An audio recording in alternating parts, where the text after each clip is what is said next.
संकट मोचक 3 व्यक्ति। मेरे बचपन का शहर रामेश्वरम एक छोटा सा टापू था। इसकी उच्चतम चोटी गंधमादन पर्वतम थी।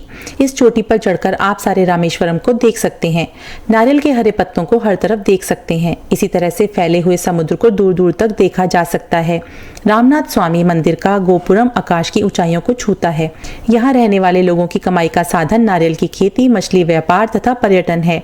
यह स्थान इस पवित्र तीर्थ स्थल के कारण प्रसिद्ध हुआ। रामेश्वरम का पवित्र पर्यटन स्थल भारत का विख्यात धार्मिक पर्यटन स्थल है, जो हर समय दर्शनार्थियों से भरा रहता है। इस छोटे से शहर में मुख्यतः हिंदुओं के घर थे। कहीं कहीं हमारे जैसे मुस्लिम परिवार भी थे। इसके साथ ही कुछ ईसाई परिवार भी रहते थे। हर समुदाय यहाँ शांतिमय वातावरण में रहता था। हम सब सौहार्दपूर्ण व शांतिपूर्ण माहौल में जीते थे तथा एक दूसरे की सहायता के लिए हर समय तैयार रहते थे। भेदभाव व नफरत की आग दुनिया में फैली थी, लेकिन अभी यहाँ तक नहीं पहुंची थी। हर रोज अखबारों में जात पात के झगड़ों की खबरें सुनने आती थी, परंतु यहाँ के लोग शांतिपूर्ण माहौल में आराम से जिंदगी गुजारते थे। शांति का वातावरण इस शहर में कई वर्षों से इसी तरह से बना हुआ था। मेरे पिता प्यार से हमारे पूर्वजों, हमारे दादाजी के दादाजी की कहानी सुनाते थे, जिन्होंने एक बार रामनाथ स्वामी मंदिर की मूर्ति बचाई थी। एक प्रमुख त्योहार में भगवान की मूर्ति को गर्भगृह से एक जुलूस के साथ मंदिर के परिसर में ले जाया गया था। एक बार इस समारोह के दौरान लगातार घटित होने वाली घटनाओं के चलते ना जाने कब वह मूर्ति एक टैंक में गिर गई, जिसके बारे में किसी को भी पता नहीं चला। लोगों को जब ये पता चला तब वे आने वाली विपत्ति के संकेत से भयभीत हो गए, किंतु उस भीड़ के बीच एक आदमी ने अपना धीरज नहीं खोया और सतर्कता के साथ उस पानी के टैंक में छलांग लगाकर उस मूर्ति को कुछ ही देर में निकाल लिया। वे मेरे दादाजी के दादाजी थे। अब वहां उपस्थित लोगों की खुशी की कोई सीमा नहीं थी। मंदिर के पुजारी प्रसन्नतापूर्वक उन्हें धन्यवाद दे रहे थे। हालांकि वो जानते थे कि वे मुस्लिम थे, परंतु किसी के मन में वह भावना नहीं आई। जात पात को मानने वाले धर्म के कट्टर अनुयायी इस घटना को नफरत की दृष्टि से देखते हैं कि कैसे एक गैर हिंदू ने भगवान की मूर्ति को छुआ, लेकिन वहां मौजूद किसी भी व्यक्ति के मन में ये भावना नहीं जागी थी। मेरे दादाजी के दादाजी को एक हीरो की तरह ख्याति मिली। उसके बाद वहां ये घोषणा कर दी गई, हर त्योहार में मंदिर की तरफ से उन्हें सम्मानित किया जाएगा और उन्हें मुदल मदुराई का आदर दिया जाएगा। यह एक अद्वितीय सम्मान था जो मंदिर की तरफ से दूसरे धर्म के मानने वाले को दिया जाता था। यह मर्यादाई कई वर्षों तक चलती रही। किसी भी त्योहार से पहले हमारे दादाजी के दादाजी को सम्मानित किया जाता था। उन्हें मर्यादाई सम्मान वर्षों तक दिया जाता रहा। यह सम्मान सदियों तक चलता रहा। इसके बाद हमारे पूर्वजों को सम्मानित किया जाने लगा। वर्षों तक यह सिलसिला चलता रहा। हमारे पिताजी को भी मर्यादाई सम्मान दिया जाता था। सौहार्द व सद्भावना का ये भाव बाद के वर्षों में भी बना रहा। जैसा कि मैंने अपने दूसरे अध्यायों में लिखा है कि मेरे पिताजी फेरी के व्यापार से जुड़े थे। वे तीर्थ यात्रियों को धनुषकोडी तक लेकर जाते थे। हमारी फेरी की सेवा मंदिर के साथ भी जुड़ी हुई थी। मेरे पिताजी रामेश्वरम मस्जिद में इमाम थे। वे एक श्रद्धालु व्यक्ति थे और उनकी आस्था पूर्णतः कुरान में थी। उन्होंने अपने बच्चों तथा अपने परिवार वालों को भी एक अच्छे मुस्लिम के रस्मों रिवाज तथा संस्कार दिए थे। इस शहर के निवासियों के लिए वे एक मनोचिकित्सक तथा सफल गाइड भी थे। अधिकतर लोग अपनी विभिन्न समस्याओं के समाधान के लिए उनके पास आते थे, भले ही वह आध्यात्मिक व अन्य विषयों से जुड़ी हुई हों। मेरे पिता के अच्छे मित्र रामनाथ स्वामी मंदिर के पुरोहित पक्षी लक्षण शास्त्री थे। वे न केवल एक पुजारी थे, बल्कि उन्हें वेदों का अच्छा ज्ञान था। एक शिक्षित व्यक्ति थे वो। मैं आज भी उनकी छवि को नहीं भूल सकता। वे पारंपरिक पुजारी की वेशभूषा में रहते थे। उन्हें धोती तथा अंग वस्त्रम के साथ देखा जा सकता था। उनके सिर पर चोटी होती थी, जिसे कुदूमी कहा जाता है। मेरी जानकारी के अनुसार वे एक सज्जन व दयावान व्यक्ति थे। इसके अलावा हमारे छोटे शहर में रहने वाले तीसरे व्यक्ति फादर बोदल शहर के चर्च के पादरी थे। वे आध्यात्मिक रूप से महान थे और उनका उस शहर में उच्च स्थान था। वे हमेशा चर्च में आने वालों के हित के बारे में सोचते और उन सबकी भलाई के लिए कार्य करते थे। वे मेरे पिता और पक्षी लक्ष्मण शास्त्री की तरह हमेशा शहर की भलाई के लिए सोचते रहते थे तथा शहर की शांति व सद्भाव के लिए निरंतर तत्पर रहते थे। उन तीनों की छवि मेरी यादों में अभी भी विद्यमान है। मैं आज भी उन्हें उसी रूप में देखता हूँ।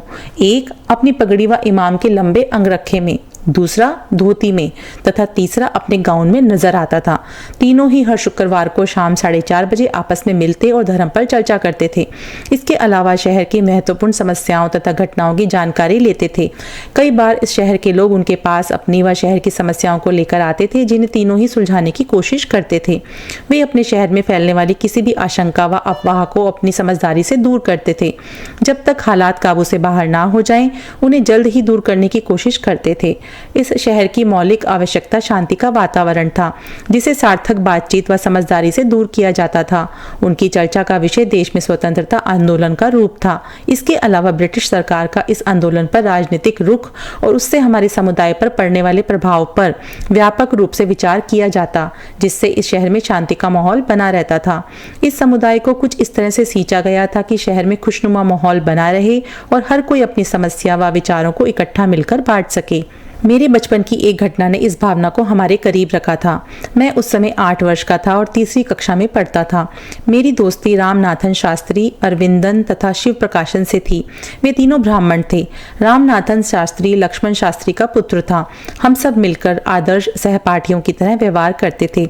हम मिलजुल कर कक्षा व कक्षा के बाहर समय व्यतीत करते थे। अच्छे दोस्तों की तरह हमारा दिन एक दूसरे के बिना अधूरा ही रहता था। अगर कोई साथी किसी कारण से विद्यालय ना आए तो हम उसके लिए चिंतित रहते थे। हम सब एक साथ ही बैठते थे, एक दूसरे के साथ अपने विचार बांटते थे। रामनाथन और मैं एक ही बेंच पर बैठते थे। इससे पहले कि मैं इस कहानी को आगे बढ़ाऊं, मैं आपको इस स्कूल की स्थिति के बारे में बताना चाहता हूं, जहां मेरे बचपन की सुखद यादें व शरारतें जुड़ी हुई हैं। इस स्कूल का नाम रामेश्वरम पंचायत प्राइमरी स्कूल था। मैंने यहाँ सन 1936 से 1944 तक शिक्षा प्राप्त की। यह समुद्र के किनारे स्थित था, जो बहुत मजबूत बिल्डिंग नहीं थी। इस स्कूल का कुछ हिस्सा ईंटों से निर्मित था, लेकिन छत छप्पर की बनी हुई थी। यह शहर का इकलौता स्कूल था जहाँ शहर के बच्चे पढ़ते थे। हम लगभग 400 लड़के व लड़कियां स्कूल में पढ़ते थे। यकीनन हमारे स्कूल में कई सुविधाएं नहीं थी, ना ही स्कूल की बिल्डिंग ही बहुत अच्छी स्थिति में थी। फिर भी यह स्कूल हम सबके लिए आकर्षण का केंद्र था, जिससे हम सब जुड़े हुए थे। स्कूल के अध्यापक विशेषतः इतिहास, भूगोल व विज्ञान विषय को पढ़ाने वाले विद्यार्थियों के प्रिय थे। क्योंकि वे बच्चों को प्रेमपूर्ण ढंग से पढ़ाते थे तथा आश्वस्त रहते, ताकि इस स्कूल के सभी बच्चों को अच्छी शिक्षा मिल सके। सभी 55 बच्चों को एक जैसी शिक्षा देना और उन सबके साथ एक जैसा व्यवहार करना कोई आसान काम नहीं था। वे सिर्फ हमें अच्छे अंक लेने के लिए ही प्रेरित नहीं करते थे, बल्कि इस बात का भी ध्यान रखते थे कि सभी विद्यार्थियों में इन विषयों के प्रति रुचि व अनुराग बना रहे। हम अपने अध्यापकों में सच्चाई व ईमानदारी का भाव देखते थे। अगर एक दिन भी कोई विद्यार्थी स्कूल ना आए तो अध्यापक इसकी चिंता करते थे तथा घर जाकर उसकी अनुपस्थिति का कारण पूछते थे। अगर हम में से किसी भी विद्यार्थी के अंक अच्छे आते थे तो अध्यापक उसके घर जाकर अभिभावकों को बधाई देते थे। हमारा स्कूल हम सब के लिए रुचिकर व आनंददायक स्थान था। हम सभी विद्यार्थियों ने उस स्कूल में पढ़ाई आरंभ की। किसी ने भी बीच में स्कूल नहीं छोड़ा तथा 8वीं कक्षा तक उस स्कूल में पढ़ाई की। मुझे याद नहीं कि किसी भी विद्यार्थी ने बीच में स्कूल छोड़ा हो। आज जब मैं विभिन्न स्कूलों में जाता हूँ, निश्चित रूप से सोचता हूँ कि स्कूल का बड़ा या छोटा होना मायने नहीं रखता। स्कूल की सुविधाओं व विज्ञापनों का अधिक असर नहीं पड़ता। इन सब का स्कूल की शिक्षा के स्तर पर कोई असर नहीं पड़ता। इसका असर देखा जा सकता है कि स्कूल में शिक्षा देने वाले अध्यापकों के क्या गुण हैं तथा उनका शिक्षा प्रदान करने का क्या स्तर है। अब मैं अपनी कथा पर आता हूँ। उस समय छोटे स्कूलों जैसे कि हमारा स्कूल था, उसमें कोई यूनिफॉर्म या वर्दी नहीं होती थी। विद्यार्थी इस बात के लिए पूरी तरह से स्वतंत्र थे कि वे कैसी भी ड्रेस पहनकर स्कूल आ सकें। इसलिए हम अपने धर्म के अनुसार ही कपड़े पहनकर आते थे। मेरा मित्र रामनाथन अपनी चोटी के साथ स्कूल में आता था, जैसा कि उसके पिताजी कुदूमी के साथ ही बाहर निकलते थे। बाद में मेरा यह मित्र अपने पिता की तरह ही मंदिर का पुरोहित बन गया था। मैं भी स्कूल में मुस्लिम लड़कों की तरह बुनी हुई गोल टोपी पहनकर जाता था।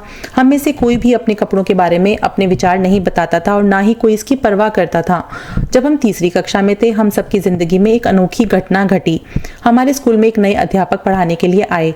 हम सब बच्चों के लिए ये एक नया हैरान करने वाला विषय था जिस पर चर्चा होती थी।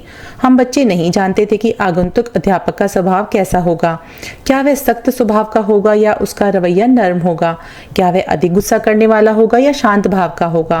हमने उनसे पढ़ना आरंभ नहीं किया था। जब वह पहली बार क्लास में दाखिल हुए, हमारे सपने बिखर चुके थे। वह अध्यापक एक हिंदू ब्राह्मण था। उसने कक्षा में दाखिल होते ही हम सब की तरफ अचंभे से देखा तथा कुछ बच्चों को हैरानी से देखा। मैं आज सोचता हूँ कि उन्होंने बच्चों की आंखों की चमक और उनकी भोली भाली मुस्कानों को नहीं देखा, जो आने वाले का स्वागत अपनी अनजान मुस्कान से करते हैं। लेकिन हमारे अध्यापक ने इन सब की परवाह ना करते हुए अपना काम आरंभ किया। वह कक्षा के आगे खड़े हो गए और उनकी नजर सबसे पहले मुझ पर तथा रामनाथन पर पड़ी। हम दोनों ही कक्षा में आकर्षण के केंद्र थे तथा दाईं पंक्ति में सबसे आगे की बेंच पर बैठते थे। उनकी नजर में गुस्से व बेचैनी के भाव नजर आ रहे थे। उनकी नजर मेरी टोपी तथा रामनाथन के बालों के गुच्छे पर जाकर थम गई। उनकी नजर में गुस्से बेचैनी के भाव साफ नजर आ रहे थे। बिना कोई कारण बताए उन्होंने मेरा नाम जानना चाहा। जब मैंने उन्हें अपना नाम बताया तो मुझे आदेश मिला कि मैं जल्दी से अपनी सभी वस्तुओं को इकट्ठा करके सबसे पीछे की पंक्ति में जाकर बैठ जाऊं, जिसका कारण मैं खुद ही जानते थे। मैं अपने को बहुत दुखी व पीड़ित महसूस कर रहा था। मुझे इस हुक्म का कारण मालूम नहीं था। रामनाथन भी आंसुओं में डूबा हुआ था। जब मैं अपनी पुस्तकें उठाकर पीछे की सीट पर बैठने गया, मेरी यादों में अभी भी वे आंसू आ रहे थे जो कि रामनाथन की आंखों से निरंतर बह रहे थे। हम में से कोई भी इस घटना पर शांत नहीं रह सकता था। उस दिन मैंने अपने पिताजी को सारी घटना की जानकारी दी। इसी तरह से रामनाथन ने भी अपने पिताजी को सब बता दिया। वे दोनों ही ये जानकर हैरान परेशान हो गए। यह सब उनकी उम्मीद तथा प्रयासों के विपरीत था जिसके लिए वो काम कर रहे थे। एक अध्यापक जिसका काम विद्यार्थियों को ज्ञान देना तथा उनके दिमाग को विकसित करना है, वह कैसे इस भावना से विपरीत कार्य कर रहा था। हमने कभी उन सुलझे हुए इंसानों को इस तरह परेशान और गुस्से में नहीं देखा था। इन दोनों ने आपस में विचार विमर्श किया तथा इस घटना की पूरी जानकारी ली। अगले शुक्रवार शाम के समय वे हर सप्ताह की मुलाकातों की तरह एकत्र हुए। बोधल भी उस बैठक में शामिल हुए। उस अध्यापक को भी वहां उपस्थित होने के लिए कहा गया। दिन ढलने के बाद रात का पहर आया और हर तरफ अंधेरा छा चुका था। मेरे पिताजी तथा शास्त्री जी ने देश में बढ़ते जात पात के भाव का जिक्र किया, जिससे देश के कई भाग प्रभावित हो चुके थे। लेकिन इस आग को वे अपने शहर में नहीं देखना चाहते थे। वे नहीं चाहते थे कि बच्चों में जात पात के नाम पर विभाजन किया जाए। वे इस छोटे से शहर में इस नफरत की आग को बर्दाश्त नहीं करेंगे। धर्म के नाम पर समाज को तोड़ा ना जाए, अपितु धर्म के सद्भाव पूर्वक समाज को जोड़ा जाए। वे नहीं चाहते थे कि बच्चों के दिमाग में नफरत के बीज बोएं। यह संदेश उस अध्यापक को सम्मान तथा सद्भाव से दिया गया। उनसे पूछा गया क्या वह अपने को ज्ञान व शिक्षा का स्रोत मानेंगे जिससे इस देश की बुनियाद मजबूत बन सकेगी। हमारे अध्यापक महोदय चुपचाप शांत भाव से वह सब कुछ सुनते रहे और सोचते रहे। इसके बाद उन्होंने कहा, मैं नहीं जानता था कि मेरे द्वारा दो बच्चों को अलग करने का इतना व्यापक परिणाम हो सकता है। मैं अपने इर्द गिर्द कुछ ऐसा ही देख रहा था तथा उसके अनुसार यह समाज इसी बुनियाद पर चल रहा है तथा मैंने भी उन्हीं नियमों को स्वीकार किया है। इससे पहले मुझे किसी और ने यह नहीं सिखाया था कि यह विभाजन समाज के लिए कितना हानिकारक हो सकता है। उन्होंने अपनी गलती को सुधारने का वचन दिया और सुबह अपनी गलती को सुधार लिया। यह मेरा पहला अनुभव था कि किस तरह से धार्मिक लोग मिलकर तथा दृढ़ता से किसी समस्या को सुलझा सकते हैं। उन्होंने मिलकर समस्या को बिल्कुल समाप्त कर दिया। उन्होंने इस समस्या को धीरे धीरे पनपने नहीं दिया और घाव को बढ़ने नहीं दिया। इस भाव ने मुझे बाद में समस्याओं को अच्छे प्रबंधन से सुलझाने का संदेश दिया। यह एक सोच थी जिसकी झलक मेरे जीवन में महत्वपूर्ण परिवर्तन लाई। हमारे अंदर का दृढ़ विश्वास हमारे अंदर के विचार हैं जो हमारे कार्यों को प्रभावित करते हैं। बाहर की ताकतें, दूसरों की सलाह तथा प्रलोभन आदि इसके बाद अपना प्रभाव रखते हैं, लेकिन हम में से जो सच्चाई व दृढ़ता के साथ अडिग रहते हैं उन्हें निश्चित रूप से शांति का वातावरण मिलता है। हमारे देश में ऐसे नागरिकों की आवश्यकता है जो अपने व्यक्तित्व पर विश्वास करें और भटकाने वाले विवादों से दूर ही रहें। अगर मेरे धर्म की बात की जाए तो निश्चित रूप से मेरे भाग्य ने मुझे विज्ञान व तकनीक के क्षेत्र में पहुंचाया था। उसकी बुनियाद रामेश्वरम में ही बनी थी। मैं हमेशा से ही विज्ञान में विश्वास करने वाला था, लेकिन इसके साथ ही मेरा आध्यात्मिक विश्वास था जो कि युवा अवस्था में स्थापित हो चुका था। यह मेरे साथ ही चल रहा था। मेरे मन में ईश्वर के बारे में विभिन्न मत थे। मैंने विभिन्न धर्मों की धार्मिक पुस्तकों का अध्ययन किया था। मुझे ज्ञान की प्राप्ति कुरान, गीता तथा बाइबल द्वारा ही मिली थी। इनके मिलाप से ही मेरे जीवन व संस्कारों का मिलाप मुझे अपनी जन्मभूमि से मिला था और इस शहर के अनूठे संस्कारों ने मेरा पूर्ण विकास किया। अगर मुझसे कोई एक सच्चे मुस्लिम के गुणों के बारे में पूछे तो मैं निश्चित रूप से अपने पिता शास्त्री जी तथा फादर बोधल का जिक्र करूंगा, जिनके साथ मैं बड़ा हुआ था, या ऐसे ही कुछ और व्यक्तित्व जो मेरी जिंदगी में आए थे और जिन्होंने हमारे देश के नैतिक मूल्यों व धर्म की नींव को मजबूत किया था। उन्होंने एक ऐसे देश का विकास किया जहां विभिन्न धर्मों तथा विभिन्न मतों का विकास हुआ तथा हर किसी को अपना उचित स्थान मिल सका। निश्चित रूप से हम विभिन्न समस्याओं तथा मत को देखते हैं, परंतु आने वाली पीढ़ी अगर मेरे पूर्वजों, इमाम तथा रामेश्वरम के पुरोहित की कथाओं को याद करे जो कि सदियों पुरानी थी, तो उन्हें जीने का नया ढंग मिलेगा तथा हम एक धर्म निरपेक्ष प्रजातंत्र बनाए रखेंगे।